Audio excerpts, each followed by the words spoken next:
Emilia Siafa from West Africa, Liberia. I work for a women's rights non-governmental organization. It's called Sister Aid Liberia, where I serve as the program director on women's political participation and leadership. The last 5 days of the training has been very insightful. I have been able to learn not just from the presentation, but I've been able to gather the information from all the participants on their different experiences and expertise on how they have managed project directly and indirectly over the years. The information I've gathered from the training are very essential for me since I am directly managing project in my institution. I have been able to identify gaps here and there that I haven't really effectively been good at, or I didn't notice there were gaps, in fact, or they were important to managing the projects that I have managed. Moving forward, I have more information now. I have more ideas. I know new skills and techniques that I can incorporate as I go about managing projects, not just managing, but effectively managing projects for better results and impact. So far, so good. It was great. It was insightful and interesting, and I look forward to, being a participant of other future programs with this institution. Hello, everyone. Thank you so much for joining this session. My name is Sheilah. I believe you can hear me. My name is Sheilah. I'm part of the academics team here at Humanitarian Global, and we want to invite all of you to this webinar session that mainly will be looking at how do we navigate the finding crisis that we are in at the moment. So thank you so much for joining. Thank you also for confirming. I want to say hi to Marco. Hial, I believe now you can hear me. Ia Martin, I believe also you can hear me. Thank you so much for joining. Hi, Amel. Thank you very much for joining, as well as Cleophas. Thank you, everyone. This will be a good time for you to invite your colleagues, your friends, anyone who would be interested to join the session. This would be the best time for you to join.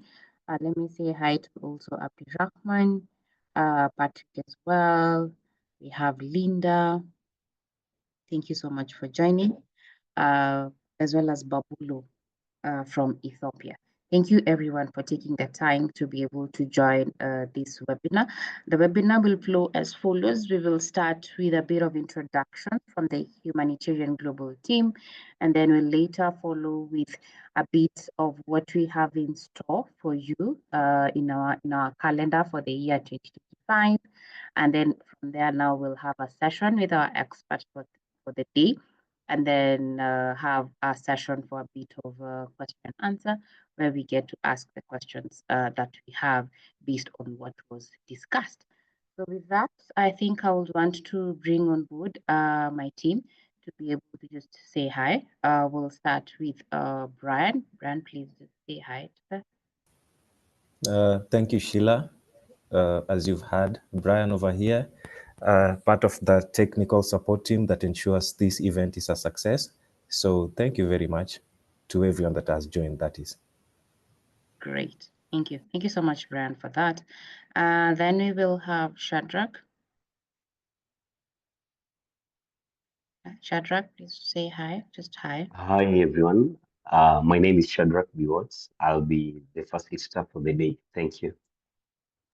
Great. Thank you for that. So that is the team. We have the rest of the team who are working behind the scenes. So definitely you'll have someone who's be responding to your chat messages as well as your Q&A.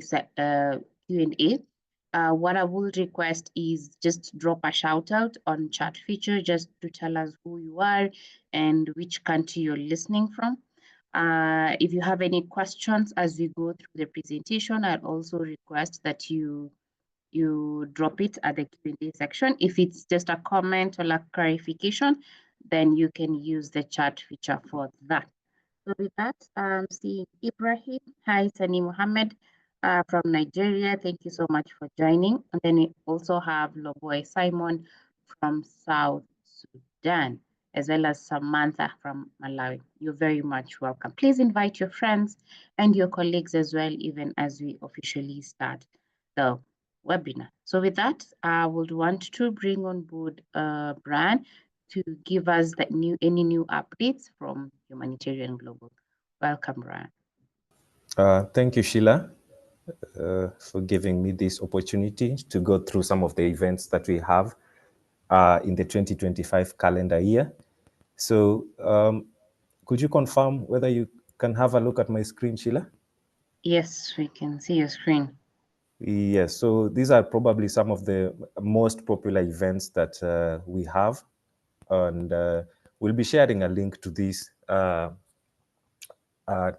page so that you can have a look at each and every event, what is covered and how you can register to sign up, or rather to book your spot in the upcoming workshop.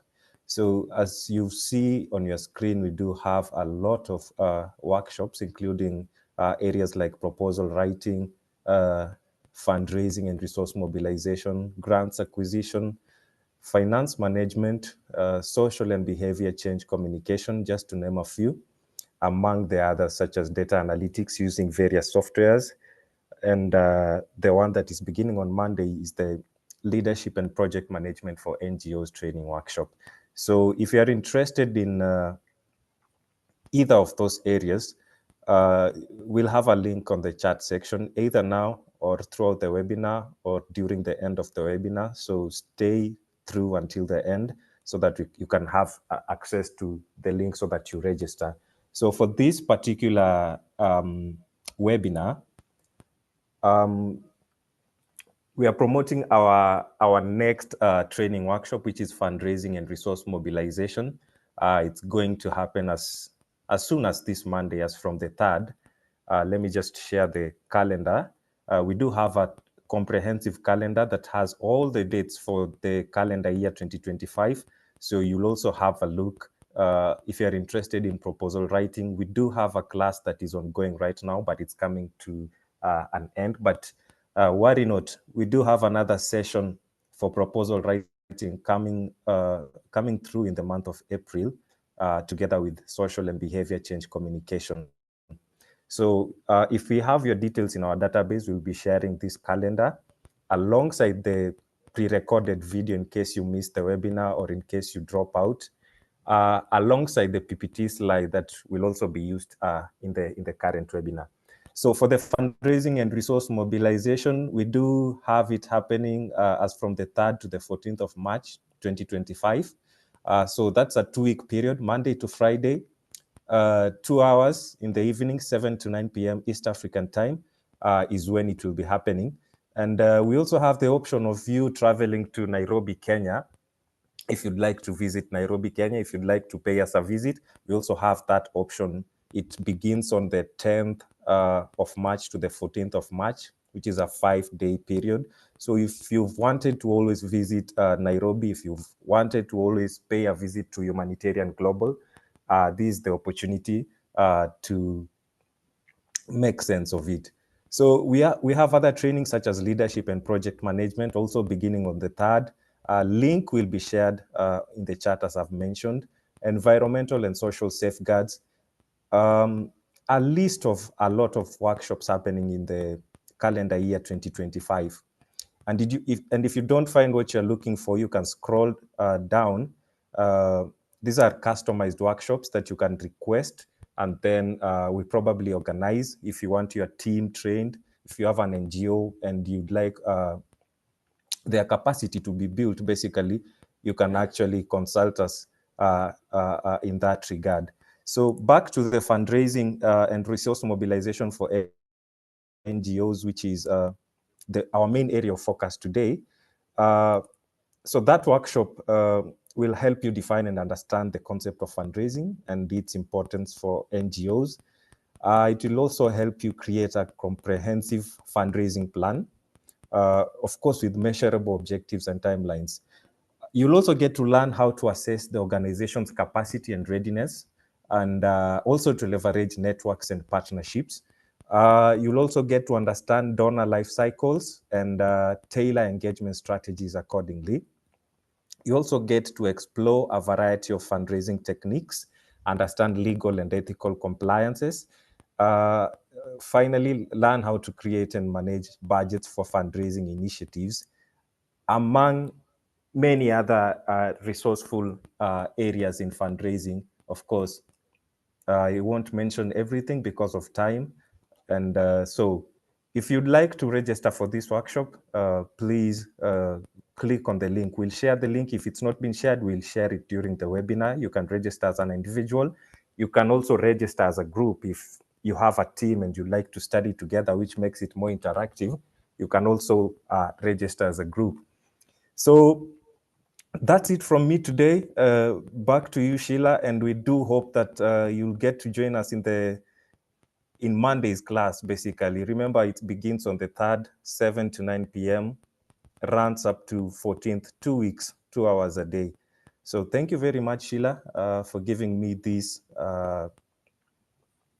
small time to just market some of these resources that we have. So back to you, Sheilah. Great. Thank you so much. I'm laughing at the small time, but I'm happy that you've been able to exhaust everything that you had for us. So in case of anything, please reach out and Brian will be able to expound on what he has talked about. So just as a reminder again, please let's use the chat feature to give comments, clarifications. I want to give a shout out. Hi, Linda. Thank you for joining this session. For Musa, yes, we're sorry about your network, but we'll definitely share the recordings and the presentation by close of business tomorrow. So definitely, if you miss out on something, you will be able to get the resources later on. And also Nadia as well from Ghana. Thank you so much, everyone, for joining. As I bring on board Shadrack, our expert for the day, who's going to tell us about navigating the funding crisis, how can NGOs diversify resources amidst the US aid cuts? Yes, thank you. Yes, that is what we have prepared for today. So as I bring Shadrack on board, as a reminder, please, if you have any questions as he's giving his presentation or as we are discussing the topic, please share it on the Q&A section so that now we are able to discuss more surrounding the topic. And again, if you're interested in the fundraising course that is upcoming, please don't worry about the date. I know it might be sooner, but you can just reach out to us and we'll be able to discuss it more as we move along. So we'll share the link on chat so that now you can be able to get in touch with us. For that, Shadrack, you're welcome. All right. Thank you so much, Sheilah and Humanitarian Global for this opportunity. So I'll request just to share my screen. First and foremost, my name is Shadrack Biwott. I'm a social impact specialist. Today, I'll be your facilitator. Just to put it into context, I'll turn on my video for you to place the voice, the face on the voice. I'm requesting also to share my screen, my video, then I'll stop it for bandwidth because I could see some people probably are using phones. All right, I can share it at the end of the day, by the end of the session. All right, thank you so much, everyone, and welcome for this session this afternoon. Good morning. If you are in time zone for morning, good afternoon, good evening, and good night for those who are about to go to bed because they're joining from different time zones. Just looking at the funding cuts and how our organization can navigate this crisis, first and foremost, I would wish just to invite us into an experience. And for this experience is that I would just wish us to have a look at this at the screen. Then on the chat box, just type, do you think that is a sunrise or a sunset? Just on the screen, do you think that's a sunrise or a sunset? All right. I'll pick the first two responses, or three, if I may.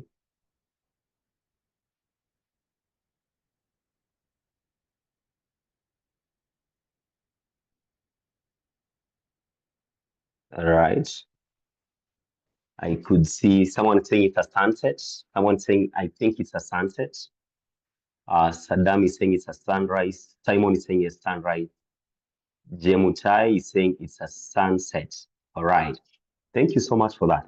Now, at this juncture, I wish just to invite us to the second experience. Your answers are right. It can be a sunset or a sunrise. But at this juncture, I wish just to invite us to close our eyes for a moment. It's not witchcraft, but just close your eyes for a moment. And I wish you to imagine this, that you are leading a thriving NGO, making a real impact in the community that need it most. Your project is changing lives, bringing clean water, education, and hope. But then, this early morning, that being a sunrise, that you are heading to your office, ready to change the world, to create the impact. Then in the email, boom, you get an email reading, funding has been suspended effective immediately. As you close your eyes, imagine you're sitting, you just opened the laptop as a project manager, project officer, monitoring evaluation, executive director, and you see this email that funding suspended effective immediately. Definite panic sets in. As the lead of the organization, staff salaries, community programs, essential aids, all are at risk. You scramble to find alternative sources, but doors that were once open now seem unlocked. You are not alone. This experience actually across the world, organizations are facing similar crises as a global funding shrinks. Please allow me to invite you to open your eyes now. Then just think, continue to think that this isn't just a temporary setback. Rather, it is a sign of new reality where reliance on traditional funding is no longer enough. But don't worry. For some of us that said that the photo on your screen is a sunset, I'm here to share with you that these are good news because it could be a sunrise. Since this crisis is also an opportunity, the NGO world, both humanitarian development sector, can adapt, innovate, and diversify their funding. We can diversify our funding streams, which will not only survive, but we'll be looking at how our funding trajectory is going to thrive. Just to highlight is that for today's session, actually, we're going to look into breakdown on how we can future-proof the NGO sector and that both development and humanitarian sector to secure sustainable resources, keep making difference no matter what, no matter that email that you were in a panic mode some few seconds ago, but also making sure that we no longer survive, but we thrive. Now, looking at the global funding crisis, we are all aware about the USAID funding freeze, whereby this is the major donor who has slashed aid budgets and has impacted NGO worldwide. And just to share some of the key statistics is that USAID has done a funding freeze, whereby the executive action halted about 7.5 billion in foreign aid, and it has impacted over 1,000 of NGOs and 10,000s of both local NGOs, FBOs, community-based organizations, and so on and so forth. But beyond that, if not all of us, some of us must be adept and knowing that also UKAID has done some cuts, whereby over £4 billion actually has been slashed since 2020, reducing the support of key development projects by 40%. And this is a wake-up call because beyond that, actually, Dutch development aid cuts, just sharing beyond USAID, which is now the mother of all that we've been hearing in the news and everywhere. UKAID also has done cuts, funding cuts. Dutch aid, actually, recently, they have released a press and saying that 2.4 billion euros annual reduction will be done or from 2027 onwards.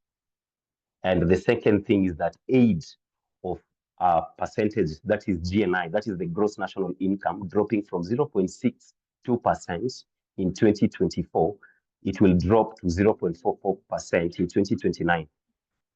These are just not percentage. To put it into context, this simply means that the amount of money that the country spend on international aids as a percentage of its total income and gross national income is decreasing progressively, gradually decreasing over time. When you look at 2020 for your kid, now we have Dutch development aid. Actually, it's decreasing gradually. And in simple times, just to put it in a layman's language, is that what this means is that if a country, for instance, earns $100 today, if a country earns $100, and out of the $100, it has been spending, let's say, 0.62% of that $100, it means that by 2029, these foreign aid or these international government agencies, actually, they will only spend $0.4 for donations.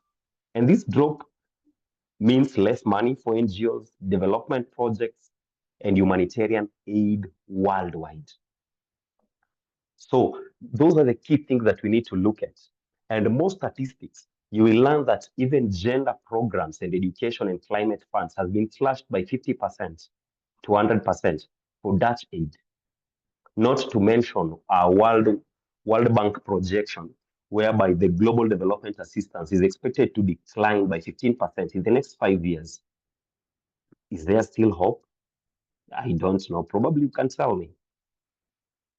And looking at this, the Africa impact, there's evidence that over 300 major development projects, it could be road, it could be infrastructure, it could be education system, have been delayed or cancelled due to this funding shortage. Now, the question is, based on your experience as a humanitarian or development practitioner, I don't know, how has the organization been impacted by this donor funding? I would wish just to hear from the chat. I would wish to hear from the chat, maybe drop message, share. How has the organization been impacted so far by the funding? Just drop a comment. How has the organization been affected? I'll pick the five for the interest of time. How has the organization been affected by the funding cut currently, either USAID, UK aid, Dutch aid, and any other funding? Just drop it. Is it job loss? What has happened? Waiting for the first 5 on the chat. Simon, thank you. Simon is saying employees losing jobs. Absolutely. And remember, whenever employees lose jobs, it has a ripple effect to the economy. Thank you. OJ Shikuku is saying over 500 staff laid off. Absolutely. That is the truth. Nothing but the truth. All right. Thank you so much for that. Abshir, hi. How are you doing? Please type on the chat box. I wish to pick more 3. How has your organization been impacted by funding cuts? How has your organization been impacted? All right. Simon is saying severe poverty from the families. Loboy is saying cut salaries. Oh, now salaries has been cut off, layoff. Edwin is saying we won't have phase 002 of climate program. Yes. Based on the Netherlands cuts, I totally agree with you. Now, even for the climate change, the transition for the climate change now, the discussion, our colleagues lose their jobs, many PLHIV All right, thank you so much. I totally agree with you that the adverse effect of this funding cut, it's not just a matter of money in the bank. Rather, it has a ripple effect. And as we've already mentioned, is that we have project shutdown where we have over 60% NGOs. 60% NGOs in developing countries are facing closure.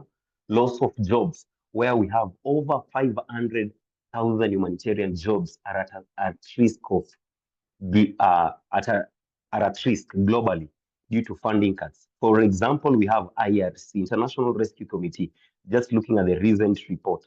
They laid over 300 staff plus members in response to reduced funding from the major donors like USAID and UKAID. All right. Similarly, just to mention some organizations like Save the Children, recently they've announced a significant job losses. I'm not trying to be a prophet of doom, but this is a reality check that we need to be aware of what is going on globally and so on and so forth.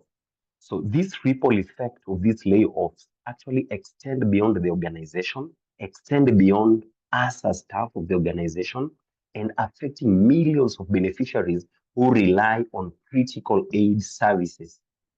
Humanitarian jobs are at risk globally. Looking at the beneficiaries that every day they give you purpose to work going for the job. Now, for you, you are normal. What about them? And yet you've been their hope. Reduced services where we have millions of vulnerable people cut off from essential aids like the ARVs drugs, the people, the PLHIV, actually they don't have that support currently. Then there's shift of priorities whereby governments now are linking into their national interest. All right.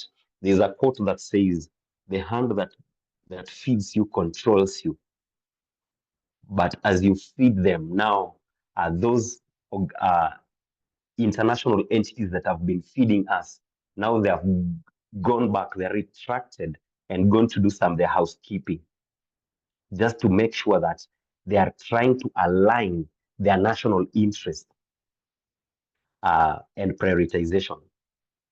Additionally, there has been decline in trust in aids, where many communities, local communities, are losing faith in international NGOs because we don't know what next. All right. Now, looking at this landscape, how did we get here? How did we get here?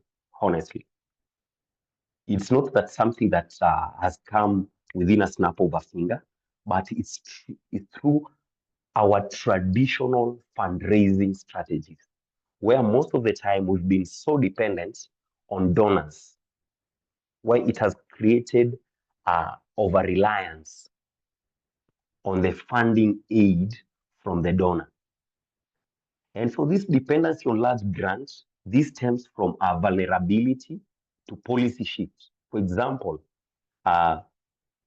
recent funding from USAID actually has forced so many organizations to do layoffs and severely impacting service delivery in crisis-affected areas. Just looking at the 7 top major wars that are ongoing now in the world, there's high levels of GBV cases, lack of food, lack of shelter, so many things. Now, the people, the humanitarians that were offering services and aid, they have been pulled out because they have been laid off. What will happen to that? All right. Now, looking at the donor-driven programs, often our approach has been mainly looking at the traditional approach to fundraising. We've been having what we call donor-driven programs, often ignoring the local strength and leading, which has led to unsustainable intervention. And I can give a case study that in the year 2023, a study that was done by OD is the Overseas Development Institute, found out that 70% of donor-led projects failed to integrate local expertise, reducing long-term effectiveness. All right?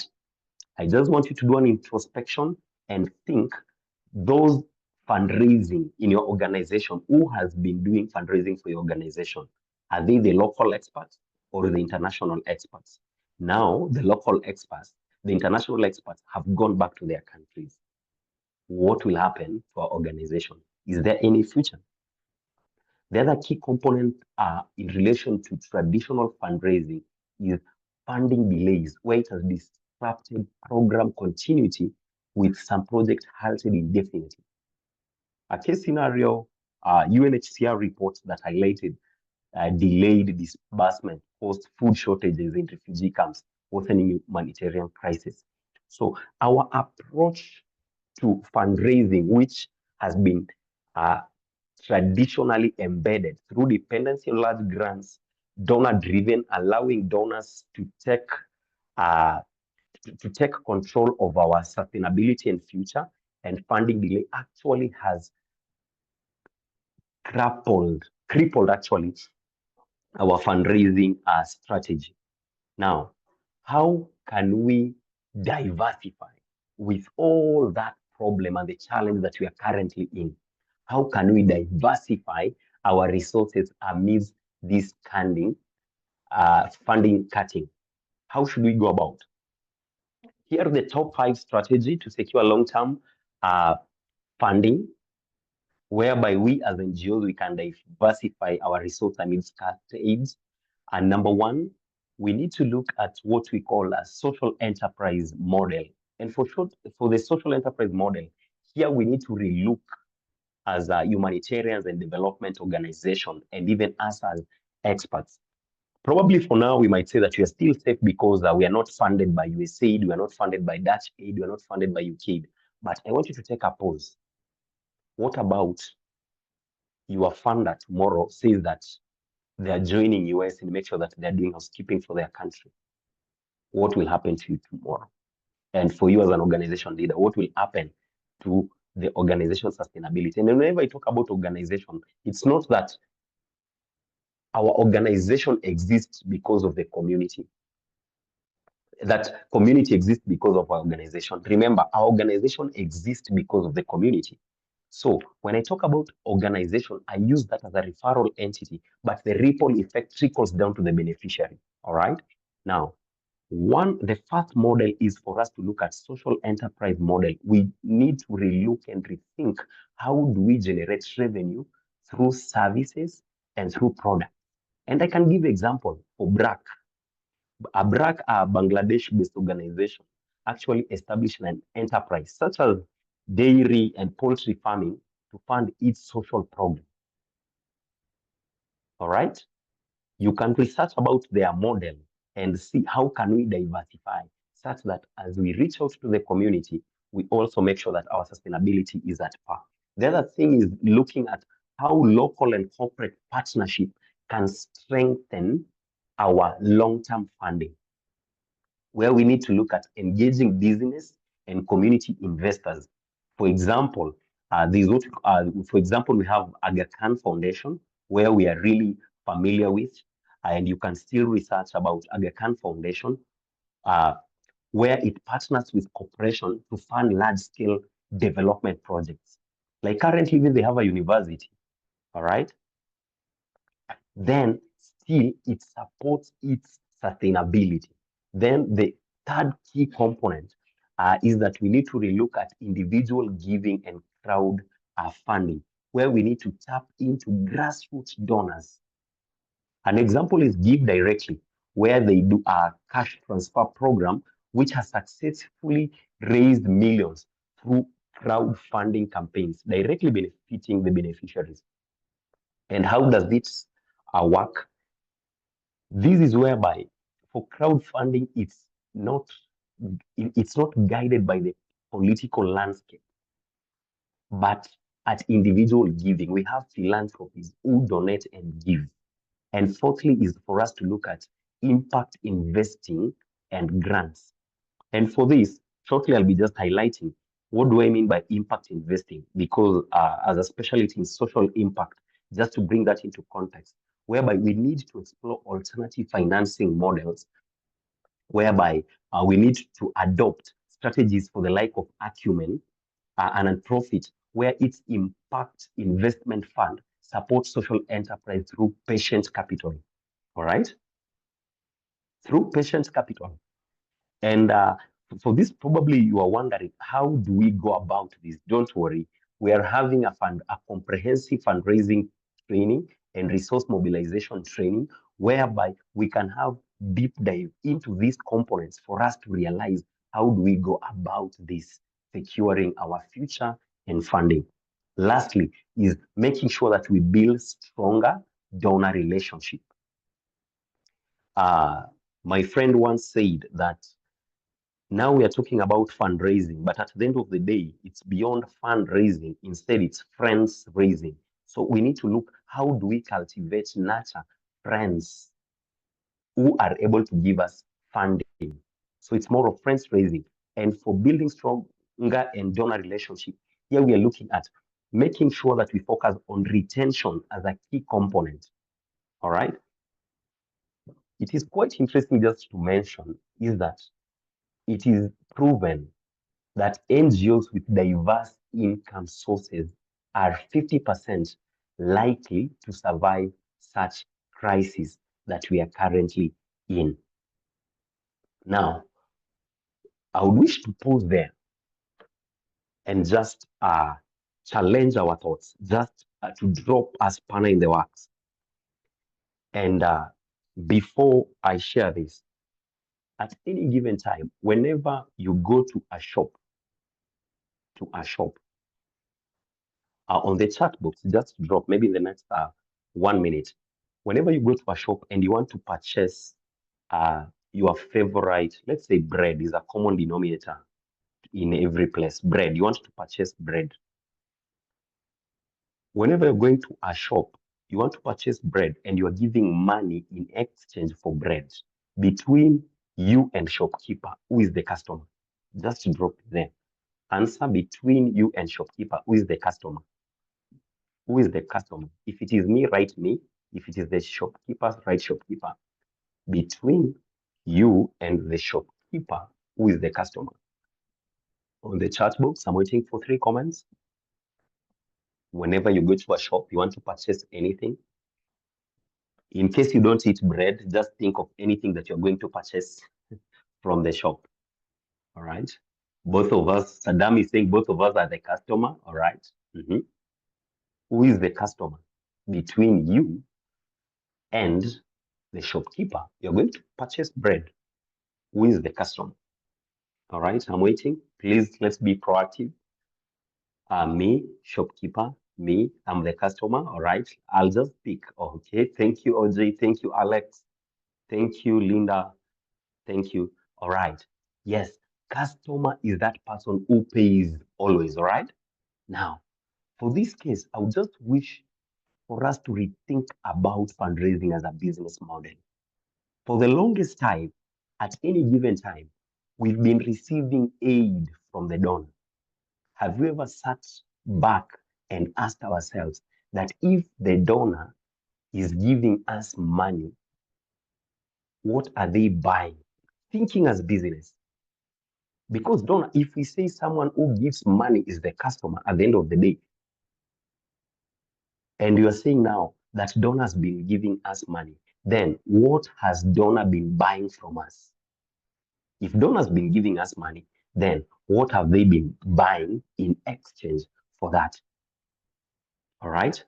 So that is the question that's now us transitioning into sustainability in fundraising. We need to relook and think about it and ask ourselves that as much as I'm going to approach the donor, or I'm going to meet donor X or donor Y, or there's an introduction, you need to ask yourself, what am I getting from them? From the social impact perspective, trust you me not, whatever the donor wants from us, actually it is data. Data is the currency of exchange for the money that they are giving us. All right? Now, because we are selling results, we are selling transformation and change to the donor in exchange for that money, I'll ask you a simple African question that at any given time, I don't know how your childhood was, but there's that specific shop that probably whenever you are sent by your parent, or if you have a child, that whenever you send them to a shop, There's that specific shop that they always go to, regardless. They always go to. All right? You can tell them, please don't go back to that shop. We might be having about 10 shops, but there's that specific shop that that child goes to. Why do you think that when you were a child, you used to go to that specific shop? Why do you think you used to go to that specific shop? All right, just put on the chat, why is your child usually going to that specific shop? Or whenever there's this specific barber shop for gentlemen here, you want to go. All right, Lobo is saying satisfaction. Someone else, you always go to that specific shop. Or whenever you send that child, sometimes the seller gives me sweets. Absolutely. A good customer relationship. Absolutely. So now, for that case, rethinking about fundraising as a business, I want to introduce us to what we call viral loop. And the ultimate goal, whenever you forget everything apart from nothing from this session, just think about these three things. GKG, get, keep, and grow. Get is getting funders, getting donors, keeping donors, and growing donors. The same way, that shopkeeper who knows that you are the customer did a process, studied that this child who comes to my shop, the best way for me to hook him or her to my shop and not go to another shop, actually understood this customer and made sure that everything is tailored towards satisfaction. So in our upcoming resource mobilization strategies, we'll be looking at three key components. What are the strategies that we can get funders? What are the donors acquisition strategies that we can implement for us to be at the cutting edge for the sustainability of our organization? All right. So our upcoming training will be looking at how do we get that donor? Then how do we keep that donor? The same way, this child might be compelled to move to the next shop to be purchasing goods, maybe sugar. A good shopkeeper will try to find out why and try to make sure that they maintain that relationship with that child who goes to that shop. The same way, we'll be looking at donors retention. How do we retain this donor? Then we'll be talking about the strategy for us to grow this donor through referral systems. So these are the key components that we'll be looking at and diving deeper, developing a fundraising strategy on how to acquire, how to retain, and how to grow our donor. But not just thinking from a point of it is just an aid, it's money for free, we're using it for the sake. But we look at through that, how can we readjust our approach in making sure that we incorporate these key components? Our social enterprise model, local and corporate partnership, individual giving and crowdfunding, impact investing and grants, and building stronger donor relationships. All right? And how do we go about, as I summarize, is that the secret to long-term funding success, we need to draw ourselves back. And we've learned that one of the key challenges that we've been really grappling, we've been failing as the organization, is that we've been leaving donors to drive the programs. And I asked you, in your organization, who are the top fundraisers? Who are the top proposal writers? Who are the top fundraising strategy developers? That is the big Q. If it is local, it is well and good. You shouldn't worry about the funding cut. You can re-strategize. But if not, now here there's an opportunity for us to be master fundraising experts. And by doing this, you need to start to think about how can you secure funding even amidst this global crisis. You need to imagine it. And you pause and you say now, we need to to go beyond chasing donors and build sustainable revenue stream and scaling impact. With that said and done, how we are going to achieve this, I invite you to our exclusive fundraising and resource mobilization training that Sheilah will just be sharing details on the chat on how we can going to make sure that our organizations actually, we will not be talking about the sunset. Rather, it is a sunrise for us. All right? And why is this training very important?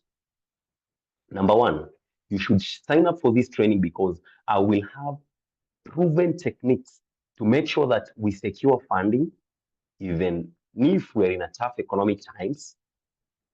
We'll have strategies and also will guide you on step-by-step strategies for donor engagement and grant writing. And lastly, we'll have insider tips from the fundraising experts who has helped NGOs thrive. Not struggling, to thrive, such that they help us to move to the next step. So the call to action is that let's make sure that we join our fundraising and resource mobilization training, and at any given time, you'll be able to benefit from these peculiar and proven benefits. Then we'll move. At that, I'll beg to stop and pick questions. Then we'll call it a day. Thanks. In case you have any question, just feel free to share on the chat. Yes, thank you so much, Shadrack, for that. I believe right now you can be able to share your video. Apologies, because we had a technical hitch as you were starting. So you can easily put on your video so that you can see who was speaking. Thank you so much for that presentation. We are happy that you've been able to open up our minds to what we can be able to align ourselves to. As he has mentioned, if you have any questions, kindly drop them in the chat or in the Q&A section so that now we can be able to answer them. Again, if you are able to ask your question, I think we can also give a chance to those who raised up their hand, sorry. So you can raise up your hand and then we can can unmute you so that you can be able to ask your questions. So far, I'm seeing everyone is saying thank you for the wonderful presentation and being able to open up their minds to what is in store. Please, if you also want to learn more about the essence or the aspects of fundraising and resource mobilization, kindly click on the chat, on the link that I've just shared on chat, so that now you get ways of how to do so. So I'm having, yes, so Nadia is saying great insight. Thank you so much, Nadia, for that. We will share the presentation, but hopefully by close of business tomorrow, because we want to align everything together. So give us until end of day tomorrow, so that now we can be able to share the resources as well as the recordings for the presentation that we just had. Yes, I'm sure we will be able to definitely share the presentation and the recordings. So far, he's saying no questions. Any other question from the class? Do we have any questions? I don't want to leave anyone out. Yes, David. David, you can ask your question. I think, Shadrack, you are the host. If you can be able to allow David to ask the question, it will be greatly appreciated. All right. Good, thank you. David, you can ask your question. You've been given the phone. You can just unmute and ask your question, as well as we have Abdirahman as well. So we can also give a chance to Abdirahman as David prepares himself. Abdirahman, you had a question? Still insisting? Yes, I think so. You are hearing me. Good. Yes, we can hear you, Abdirahman. Thank you. Okay, great. Thank you. Good on to you, all of you. I was not lucky to ask a question, but I wanted to be welcome with the presentation you do us for every weekly. And thank you for Sheilah and others collegians who have been gathered to come here. So I am one of, collegians always he participates in your presentation. And I thank you you, all of you. I'm from Somalia. Thank you, thank you. I see, and I'm welcome. Thank you. Thank you so much, Abdirahman. I also thank you for being our ambassador. We truly appreciate that and looking forward to seeing you in our upcoming fundraising class. Good. So we can mute him. Then we have David. I don't know if David is able to ask his question. David, are you able to ask your question? Oh, you're not seeing Mahamadou. Just go to your link and then you just raise up your hand and then I'll be able to unmute you so that you can ask your question, or better still, you can type the question and then I'll read it for you. Mahamadou is having a problem. Good. Thank you, everyone. Thank you. Any other question as we wind up? I know time is not on our side and we would want to ask as many questions as we can. Mahamadou, let's wait for Mahamadou has a question. Sheilah? Yes. Shadrack. I'm seeing Ibrahim Sanusi has posted, he's saying erosion of trust and partnership. The abrupt funding pause has undermined trust among communities, donors, and partners as NGOs scramble to clarify which programs can continue. Expert notes, these chaos could damage relationship with local governments, beneficiaries, and other funders, making it harder for your organization to secure alternative support to regain credibility, especially if your programs in health, agriculture, advocacy are seen. Absolutely. I totally agree with you, Ibrahim Sanusi. And that's the reason now we need to build internal capacity for us such that we won't be waiting for us, for the narrative to be crafted or to be guided by the donors. Rather, we ought to take lead such that now, as we do house cleaning, in terms of organization trying to readjust, we need to have a long-term strategy by building our internal capacity for fundraising. All right, thanks for that. Oh, to place the face on the voice, this is how I look like. Okay, thank you. Thank you. Yes. Thank you for that.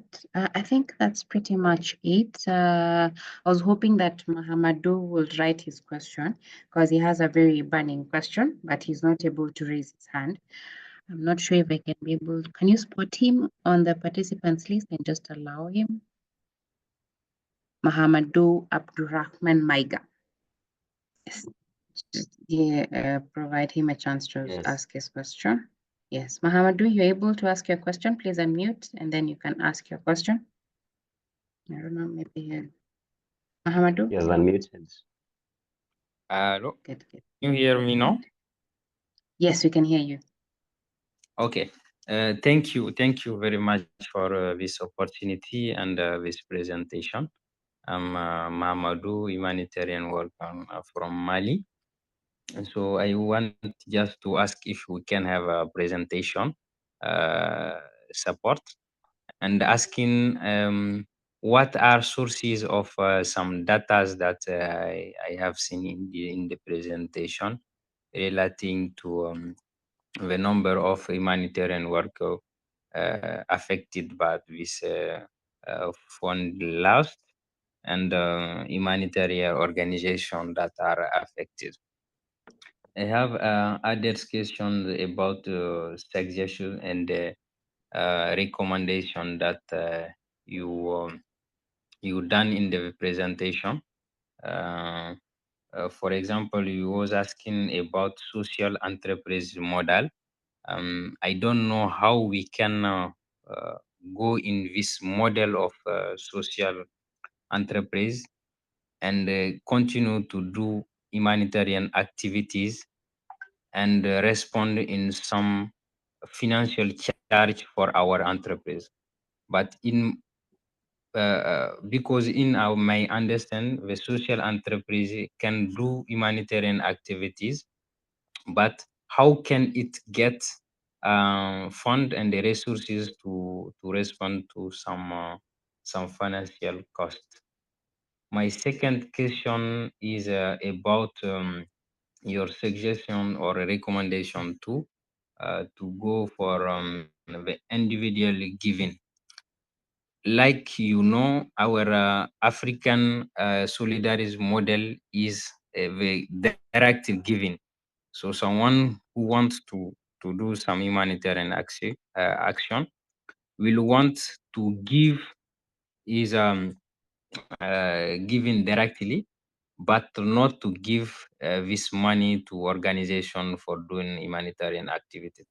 So how can we adapt this proposition or this recommendation to African local culture for this solidarity? Thank you very much. Right, right. All right. Thank you so much for that question. Can you hear me? Yes, yes. Can hear you. All right.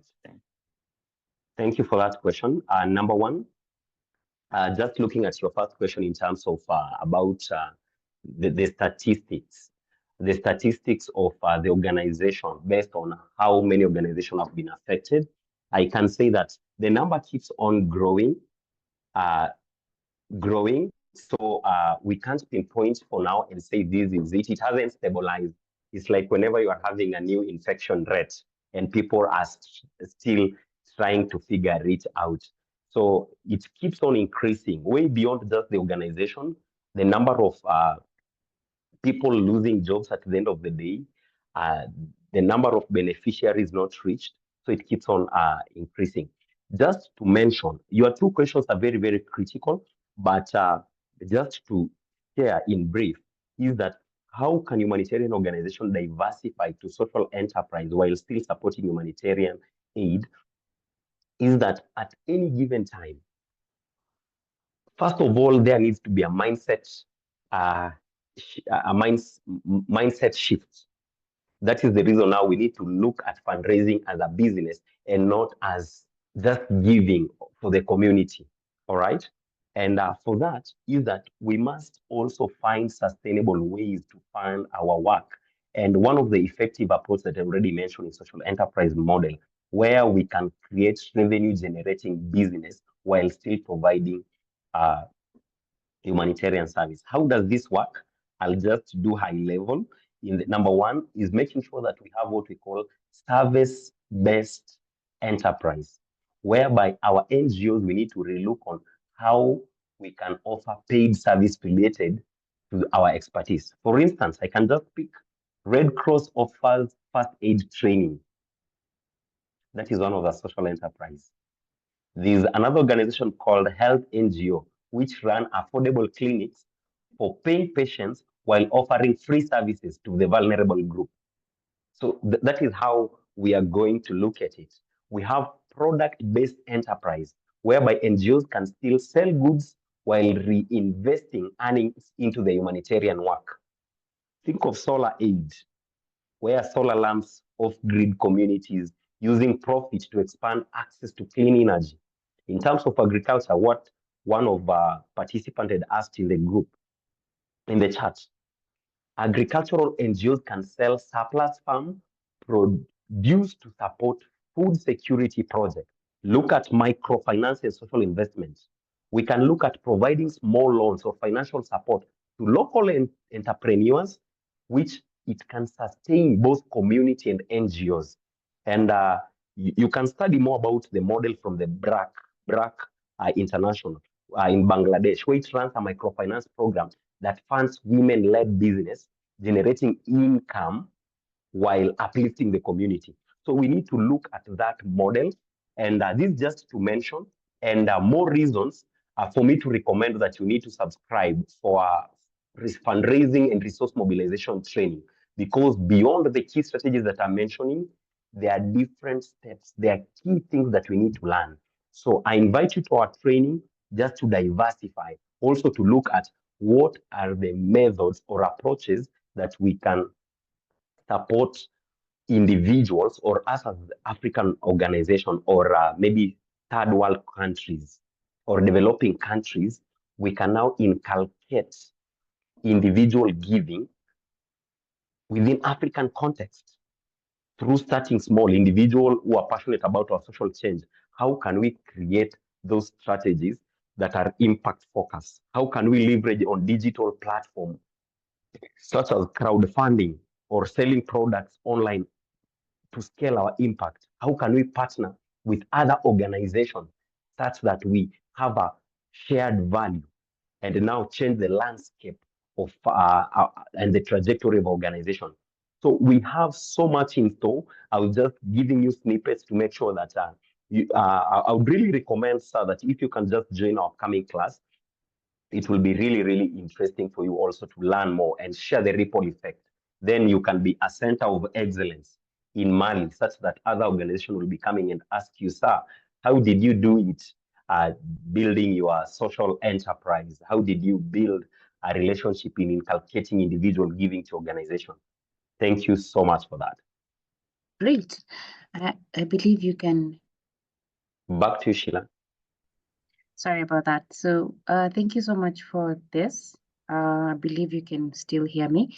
We've come to the end of our webinar for today, and I believe that we have been able to learn something out of it. Please take up that initiative and get to enroll for the upcoming fundraising class, so that now you can be able to make a change to what is happening, and looking forward to seeing you all in that class.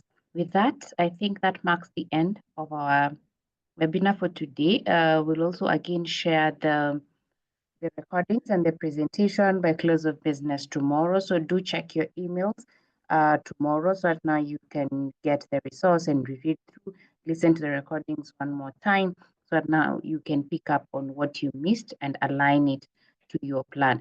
I can see there's something very interesting on what Shadrack has shared. Please make a point. He's saying sign up today and get a bonus one-on-one coaching session. That's interesting.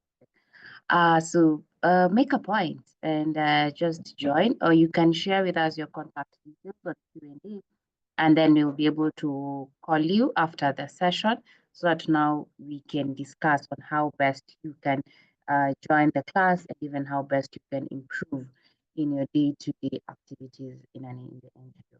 Thank you, everyone, and have a wonderful evening, a wonderful day from wherever you are, and looking forward to seeing you all in our trainings that are upcoming. Thank you. Bye-bye.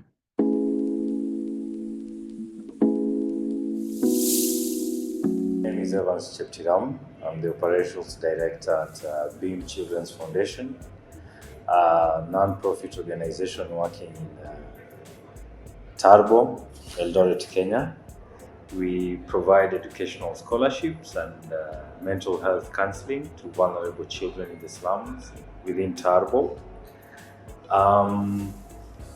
I learned of Humanitarian Global through a friend and wanted to do a training on leadership and project management. And I got a chance to attend a training, a 4-day training on project management. And I've learned a lot. My take home would be the change management and communication that I intend to put into work once I get back to my workstation, and see to it that this improves the services that we deliver to our clients.